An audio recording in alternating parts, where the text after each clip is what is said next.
Guys हामी चाहिँ दसैँ ससैँ मानिकन अब चाहिँ घर जानु लाग्यौँ। घर जानु लाग्यौँ रे, काठमाडौँ जानु लाग्यौँ। उल्टो उल्टो बोल्छु भन्नुहुन्छ होला। अनि यस्तो पारा छ होइन। अनि बाटो चाहिँ यस्तो छ क्या, के अरे काठमाडौँ जाने बाटो माथिबाट चाहिँ बस आउँछ, यहाँनिर चाहिँ यस्तो छ। अनि त्यहाँ चाहिँ उहाँको चाहिँ के हुँदैछ त्यहाँ, मम्मीलाई खानाहरू खानेकुराहरू पठाइदिनु लाग्नु। हामी चाहिँ त्यहाँ बाटोमा ठुलमम्मी घर पर्ने भएर बाटोमा जान लागेको छौँ। त्यही भएर गाइस हामी चाहिँ दसैँ मानिकन, दसैँ सकिकन आज 20 गते पूर्णेको दिनमा चाहिँ कहाँ जानु लाग्यौँ, काठमाडौँ जानु लाग्यौँ। अब भोलि चाहिँ टक्क अफिस जानुपर्छ।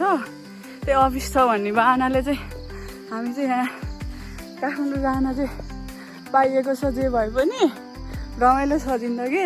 हाम्रो घरमा चाहिँ बाइक जान नहुनु थियो किन, हामीले चाहिँ कान्छो हजुरको घरमा बाइक राखेको थियौँ कि, अनि उहाँ चाहिँ बाइक निकाल्नु हुँदैछ। जाने बाटो चाहिँ यस्तो छ होइन। मलाई चाहिँ डर लाग्यो यहाँनिर बाइकमा बस्नु चाहिँ, त्यही भएर बस्दिनँ। अब यतातिरबाट चाहिँ अलि माथितिरबाट चाहिँ बस्नु पर्ला। यहाँनिर चाहिँ अब बाइकमा बस्नु पर्ला। अनि यो चाहिँ पिजोला हो क्या। यता चाहिँ तल आरुघाट बजार जान्छ, यता चाहिँ गोर्खा बजार जाने बाटो हो। यहाँबाट तल गएपछि चाहिँ आरुघाट बजार जान्छ होइन। बाइक पनि आउँदै रहेछ। अनि यता चाहिँ गोर्खा बजार जान्छ।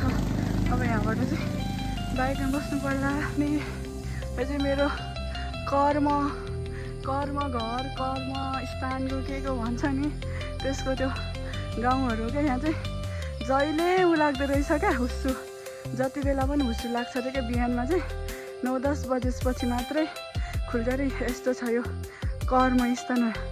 कर्मस्थान भन्दा नि कर्मथलो भन्छ नि खासै। अब मलाई यहाँ बस्नुपर्छ, यहीँ बस्छ चाहिँ त्यति साह्रो चाहिँ म चाहिँ बस्दिनँ होला सायद। हुन चाहिँ जे भए पनि मेरो श्रीमानज्यू जन्मेको ठाउँ चाहिँ यस्तो छ। गाउँ घर जाने बाटो चाहिँ यस्तो छ क्या। यस्तो बाटोबाट हामी बाइक लिएर आएर जाँदैछौँ। अब चाहिँ यहाँनिर चाहिँ बाइकमा बस्नु पर्यो।